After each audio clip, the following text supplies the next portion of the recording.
Hey, what's up, guys? Average Tech Guy here, and today we're doing the Galaxy Note 8 review. Now, I've been waiting to do this review, and I was trying to wait for the iPhone 10 to get here, but I figured why not go ahead and do this review, and when the iPhone gets here, do an iPhone review, and then we'll do a comparison review of both of them. So, without further ado, let's get into it. The Galaxy Note 8 is the flagship phone for Samsung right now. The Note series always stands on its own just because of the one simple fact that it has the S Pen. We'll put that back in. We don't need that on right now. There we go. So just by looking at the phone, it's got a nice shape, nice and reflective. Glass all the way around, fingerprint sensor on the back, infinity display on the front. We're sporting a 6.3 AMOLED, 6.3 inch AMOLED screen, which is like one of the nicest screens that is out right now. Quad HD display, you name it, this phone has it. It is a true beast of a phone. But we're going to narrow it down to about 5 categories. So the first one is going to be the body style. The second is the battery. Then we'll look at the camera functionality. Then we'll do overall functionality and productivity and overall satisfaction. So let's jump into it. The first category is the body style. Now looking at it, it is a very, very attractive phone. Other than holding these fingerprints, it is extremely attractive. Nice feel holding it in your hand. It's not really slippery. It would seem to be slippery because it's so glossy, but no, it's a really good fit in the palm of your hand. Now, I've been checking a lot of people out, and a lot of people complain about the placement of this fingerprint scanner on the back. I have no issue with this. My hand is a pretty good size, and I don't know if you can see, this is how I normally hold my phone. You can see my finger over the top, so I have no issue reaching that button on the back. My finger like lays right over it. So in the category of body style, oh, I did not mention my buttons. I'm sorry about that. So on this side we have our off on power button. Hold that down to get your screen to wake up, and hold it down again if you want to power on, restart, or go into emergency mode. Turn that off. On this side we have volume up, volume down, and we have our dedicated Bixby button. If we can see on the bottom right here, we have our dedicated speaker grill, we have a mic, we have USB-C type connections right here, and we do have a 3.5mm headphone jack for those who still use a wire, which that is a lot of people, believe it or not. And shouts out to all the people using headphones with wires. No knocking anybody, but Bluetooth is kind of taking over. And we always have the handy S Pen sitting right here just waiting to be used. So on body style, what we're going to do is give this a 4 out of 5. Now, the reason I give it a 4 out of 5 is just because of fingerprints. Touching it, you're getting fingerprints everywhere. That's my only issue. And that is with any phone. So I'm just nitpicking. But moving on, I digress. Next is battery life. So I get a lot of people talking about the battery life and all these specs and 4,000 milliamp hours and 5,000 milliamp hours. It should have been bigger. It should have been. No, the average person just wants to know that this battery is going to last them a full day of usage, a normal day of usage. I'm not talking about video games for an hour or two at a time. I'm not talking about streaming music all day. I'm not talking about watching YouTube all day. I'm saying the average usage of a phone. A little bit of Facebook, a little bit of YouTube, a little bit of Twitter, a couple of pictures, some music, maybe browse the web a little bit. That's the average person. So for this phone, it gets a 4 out of 5 for me. The only reason I give it a 4 out of 5 is because I have had to charge it up throughout the day, but I use it a little bit more than the average person. And also, when I'm charging it, I noticed that sometimes on the wireless charger, if you don't sit it down exactly right, and I know it's not the battery's fault, but I am kind of blaming that in the battery section. When you sit it down on the wireless charger, sometimes it doesn't pick up right away. And you may leave it there for about an hour, and then you come back and your battery life is still exactly the same. Well, when you move it to the right a little bit or move it to the left, then it picks up. So I think I'm just being a little picky, but that's more human error than battery error.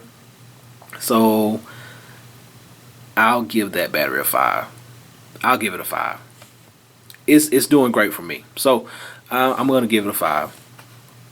Next, what we'll do is we'll jump into the camera area a little bit. Now, the camera on this thing is amazing.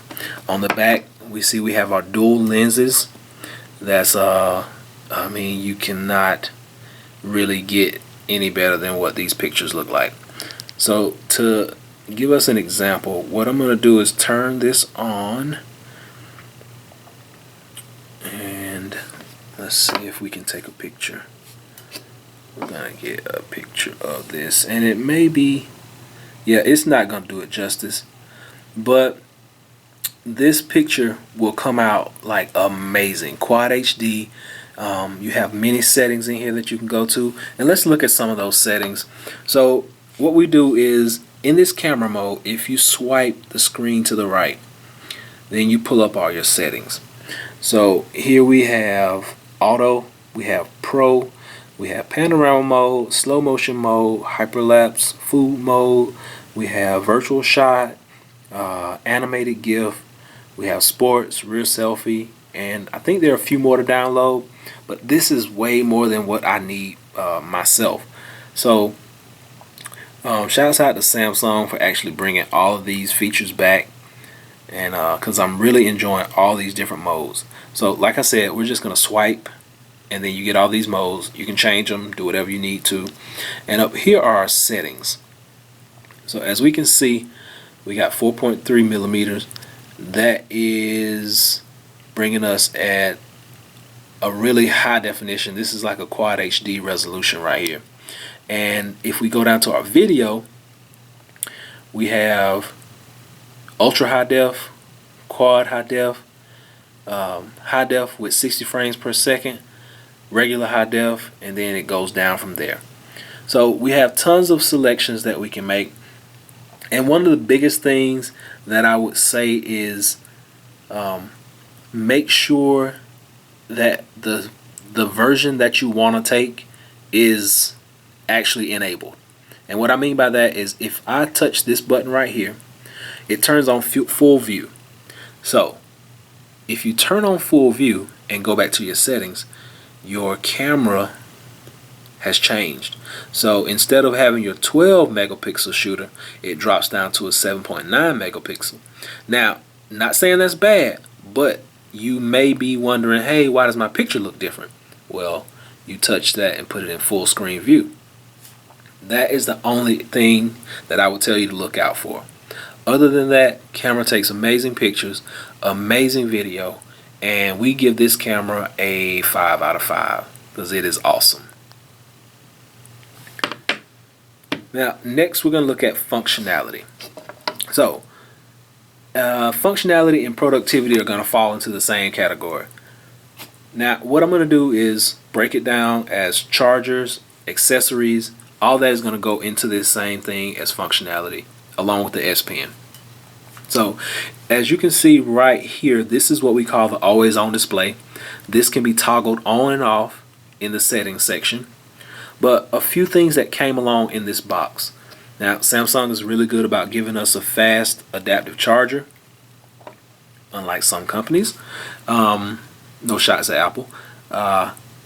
And they give us this small adapter here. Now, if you had micro USB adapters already in your house that you were using to charge your Note 5 or any other device that uses that, you can keep using them. All you have to do is take it, plug it into here, And there you go. You got your USB-C, your micro USB. You don't have to spend any more money. Shouts out to Samsung for keeping everybody frugal. And then right here, which is one of the best things that they actually sent out with this phone, it's a USB adapter. So all you do is plug this into your phone. If we can wake it up, let's get it going. And then what we'll do is we'll plug this into the phone like so. And if we have a USB right here, just like this, plug this into the bottom. Oh, got it upside down. Plug that into the bottom. And then what we'll do is go into our files. If I can find my files.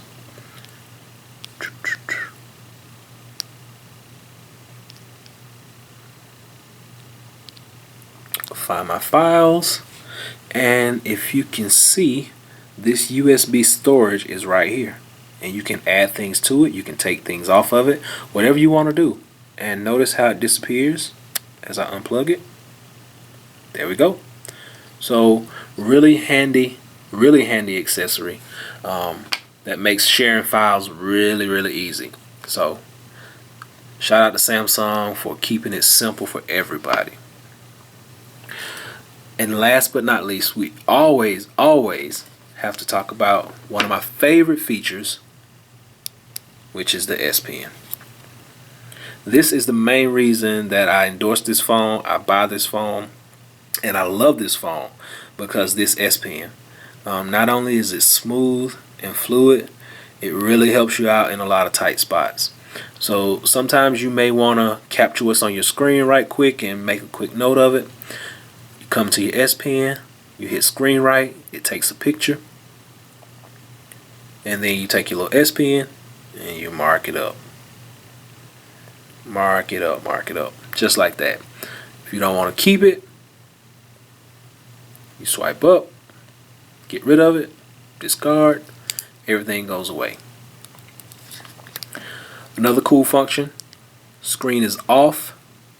You're going to take your S Pen out, and now you got quick notes. So you can mark on your screen just like so. Save it in S Note, or you can discard it. Either or, the choice is yours.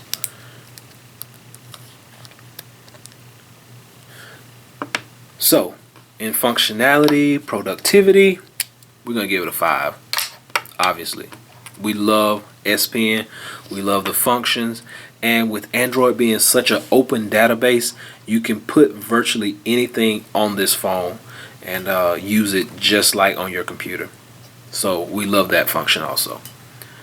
So as far as our overall satisfaction, we're going to give it a 4. Nothing's perfect. It has its little glitches, its little flaws. It is running that TouchWiz, which TouchWiz is still TouchWiz. Even though it's been greatly improved, TouchWiz is still TouchWiz. So a few flaws here and there, but nothing really big, no big hiccups, no issues. I've not had one complaint about this phone. Like I said, beautiful device, very well executed. Thumbs up to Samsung. We are loving this phone. And like I said, as soon as that iPhone 10 gets here, we're going to do a review of that. And then shortly after, we're going to go and do a comparison video of the two. Maybe we can get a few pictures and compare those and just see where we can go from there. So, hope this video helps. Watch, like, subscribe. Until next time, Average Tech Guy out. Peace.